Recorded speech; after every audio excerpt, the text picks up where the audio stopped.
Hello friend, welcome to Harinder concept. आज के इस वीडियो में हम लोग बात करेंगे भाषा शब्द के बारे में। इसकी उत्पत्ति कैसे हुई है, इसका महत्व क्या है, भाषा अर्जन के बारे में और भाषा अधिगम के बारे में। फिर इनसे रिलेटेड कुछ क्वेश्चन को हम लोग डिस्कस करेंगे इस वीडियो में। चलिए शुरू करते हैं।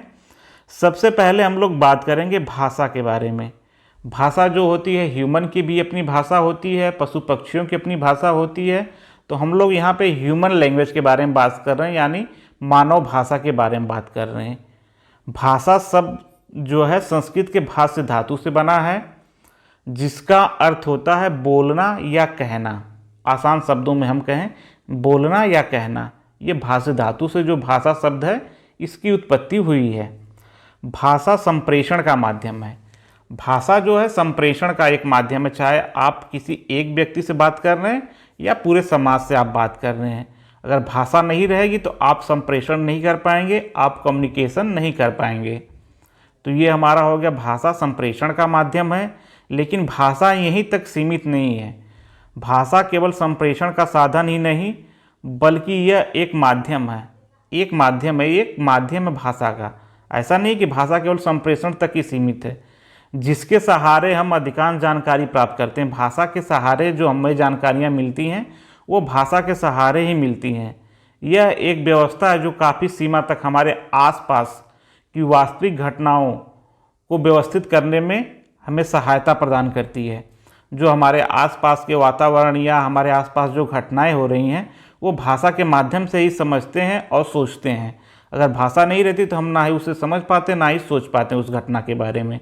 जैसे अगर आपको पुराने इतिहास के बारे में अगर जानना है, तो आप भाषा के बारे से ही आप उस तथ्य को जान पाएंगे। चाहे आपकी कोई भी भाषा हो, आपकी इंग्लिश हो, हिंदी हो, पंजाबी हो, कोई भी लैंग्वेज हो, वह मतलब नहीं। यहाँ पे आप किसी न किसी भाषा के सहारे ही आप उस तथ्य को जान पाएंगे। या आपकी जो आने वाली पीढ़ी है, उसे आप अगर कोई जानकारी देना चाह रहे हैं, तो वो एक भाषा के सहारे ही आप उस जानकारी को दे पाएंगे। बिना भाषा के सहारे उस जानकारी को नहीं दे पाएंगे। तो भाषा जो है मनुष्य के विकास की एक अहम कड़ी है। यहाँ तक अगर मनुष्य का अगर विकास हुआ तो एक भाषा के माध्यम से ही हुआ है। बिना भाषा के माध्यम से मनुष्य का विकास नहीं हो पाएगा। यह भी बात सही है।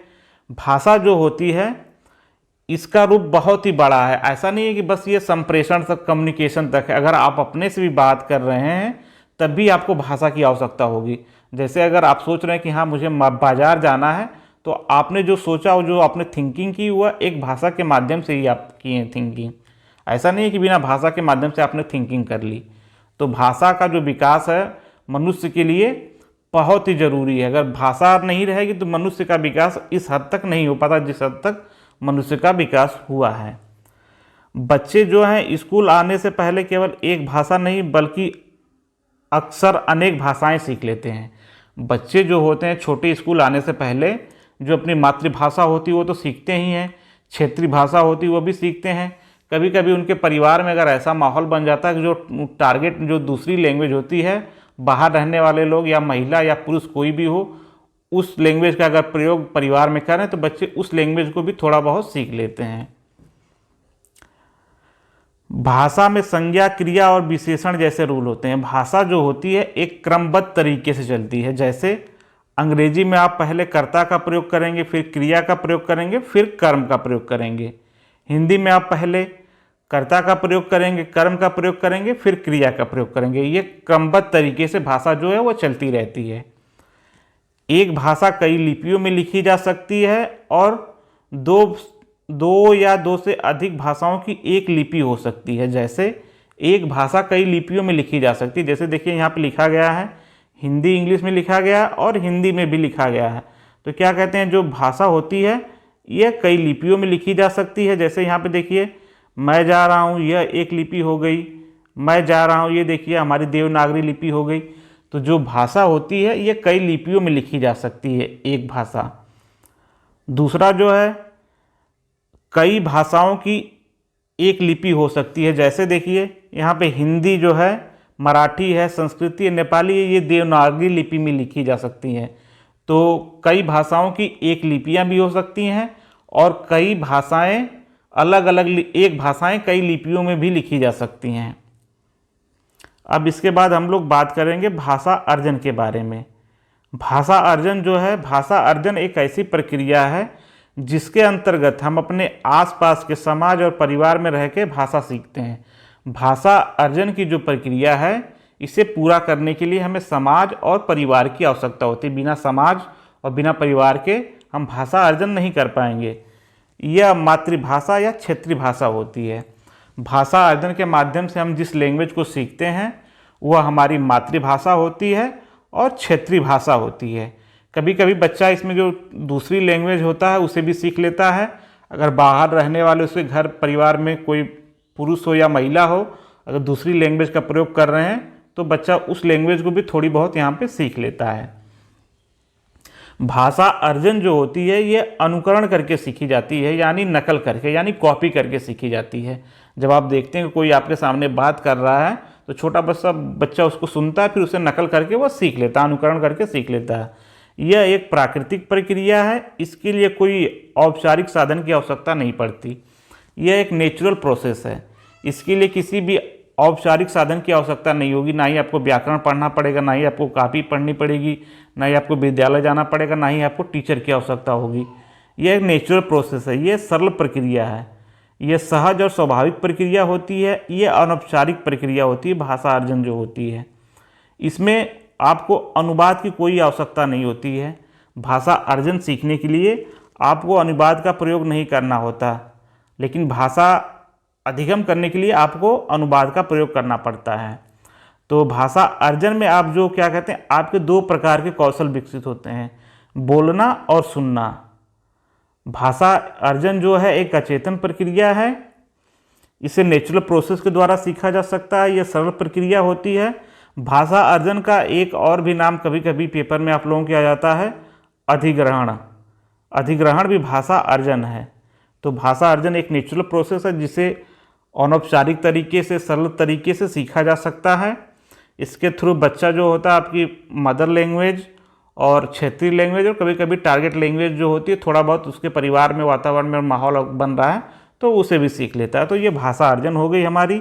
अब इसके बाद हम लोग बात करेंगे भाषा अधिगम के बारे में। भाषा अधिगम जो है, भाषा अधिगम एक चेतन प्रक्रिया है। इसके लिए आपको सचेत रहने की आवश्यकता पड़ती है। इसे आप अचेतन प्रक्रिया से नहीं सीख सकते। जब तक आप सचेत नहीं रहेंगे तब तक आप भाषा अधिगम नहीं कर पाएंगे। यह प्रक्रिया नियमबद्ध होती है। भाषा अधिगम की जो प्रक्रिया होती है यह नियमबद्ध होती है। इसे आप नियम के थ्रू ही सीखते हैं। भाषा व्याकरण के नियमों से सिखाई जाती है। भाषा अधिगम जो होती है यह व्याकरण के नियमों के द्वारा ही सिखाई जाती है। भाषा अधिगम के लिए हम औपचारिक साधनों का प्रयोग करते हैं। भाषा अधिगम के लिए हम औपचारिक साधन का प्रयोग करते हैं, जैसे आपको बुक की आवश्यकता होगी, टीचर की आवश्यकता होगी, स्कूल की आवश्यकता होगी, बुक की आवश्यकता होगी, तब आप भाषा अधिगम कर सकते हैं। इसमें आप मातृभाषा को नियमबद्ध तरीके से सीखते हैं, जैसे उसमें व्याकरण नियम कैसे लगा के जो आपने मातृभाषा जो अर्जन की हुई है उसे आप यहाँ पे अधिगम में आके नियमबद्ध तरीके से, मतलब उसमें आप सुधार करते हैं, व्याकरण नियम उसमें सीखते हैं। और जो आपकी टारगेट लैंग्वेज होती है उसे तो आप अधिगम के माध्यम से सीखते हैं। यह एक जटिल प्रक्रिया है। इसमें आपके दो प्रकार के कौशल विकसित होते हैं, पढ़ना और लिखना, भाषा अधिगम के माध्यम से। ये जन्म से लेकर मृत्यु तक चलने वाली प्रक्रिया है भाषा अधिगम जो है। इसमें आपको एक्टिव रह के सीखना पड़ता है।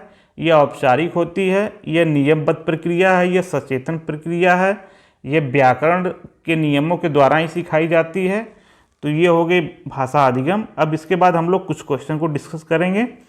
देखिए, पहला क्वेश्चन है, भाषा अर्जन करने की प्रक्रिया में किसका महत्व सर्वाधिक है? भाषा अर्जन करने की प्रक्रिया में सर्वाधिक महत्व किसका है? भाषा कक्षा का, परिवार और समाज का, प्रयोगशाला का, पाठ्यपुस्तक का? तो इसमें जो हमारा ऑप्शन है परिवार और समाज का। भाषा अर्जन करने में किसका महत्व सर्वाधिक है? तो परिवार और समाज का जो महत्व है वो सर्वाधिक है। नेक्स्ट क्वेश्चन हमारा जो है, भाषा केवल अभिव्यक्ति का माध्यम नहीं बल्कि स्वयं से, बीच में खाली स्थान है, का माध्यम है। लिखने का माध्यम है, पढ़ने का माध्यम है, बातचीत का माध्यम है, सुनने का माध्यम है। तो भाषा केवल अभिव्यक्ति का माध्यम ही नहीं बल्कि स्वयं से बातचीत करने का माध्यम है। जब आप अपने आप से बात करते हैं तब भी क्या कहते हैं, आप भाषा का प्रयोग करते हैं। कोई भाषा किसी भी लिपि में लिखी जा सकती है, इस कथन पर आपकी राय क्या है? कोई भी भाषा है वो किसी भी लिपि में लिखी जा सकती है, इस कथन में आप अपनी राय दीजिए। यह बिल्कुल संभव नहीं है, यह संभव ही नहीं है, यह बहुत हद तक संभव है, यह कुछ हद तक संभव हो सकता है। हर भाषा की अपनी लिपि होती है, हर भाषा की अपनी लिपि तो होती ही नहीं है। ऐसा नहीं है कि हर भाषा की अपनी लिपि होती है। संस्कृत की देवनागरी लिपि है, हिंदी की भी देवनागरी लिपि है, नेपाली की भी देवनागरी लिपि है। भाषा और लिपि के बीच एक सीधा संबंध होता है। तो इसमें जो हमारा ऑप्शन है ये बहुत हद तक संभव है। जैसे अगर आप हिंदी में लिख रहे हैं कि मैं जा रहा हूँ, आप उसे इंग्लिश में भी लिख सकते हैं कि मैं जा रहा हूँ।